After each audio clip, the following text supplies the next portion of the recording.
Loan, credit card, அப்புறம் default இதுக்கும் GPay, PhonePe, black அதுக்கும் சம்மந்தம் இருக்கான்னு கேட்குறாங்க.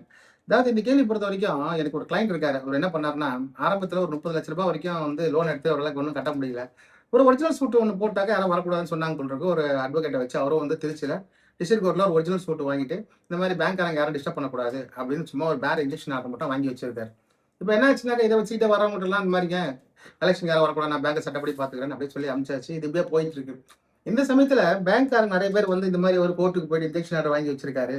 அப்படின்றத சொல்ல பேங்க் என்ன பண்ணாங்க, சரி ஓகே. நீங்க இன்ஜெக்ஷன் ஆர்டர் தான் வாங்கியிருக்கீங்க. அதாவது உங்க வீட்டுக்கு யாரும் கலெக்ஷனுக்கு வரக்கூடாது. அது மட்டும் தானே வாங்கி வச்சிருக்கீங்க. பட் நான் லீகலா பார்த்துக்கிறேன்னு சொல்லிட்டு போயிட்டாங்க. இந்த பிரச்சனை இதோட இருக்கு. 1 வருஷம் ஆயிடுச்சு. அதுக்கு மேல வந்து வீட ஷிஃப்ட் பண்ணிட்டாரு. பிரச்சனை எதுவும் இல்ல. அப்படியே போயிட்டு இருக்கு. அதுக்கப்புறம் பார்த்தீங்கன்னா, இவருக்கு எதிராங்க. இது முழு வீடியோ அல்ல. கம்ப்ளீட் வீடியோ பார்க்க வழக்கறிஞர் சரவணன் பதில்கள்கள் சேனலை சப்ஸ்கிரைப் செய்யவும்.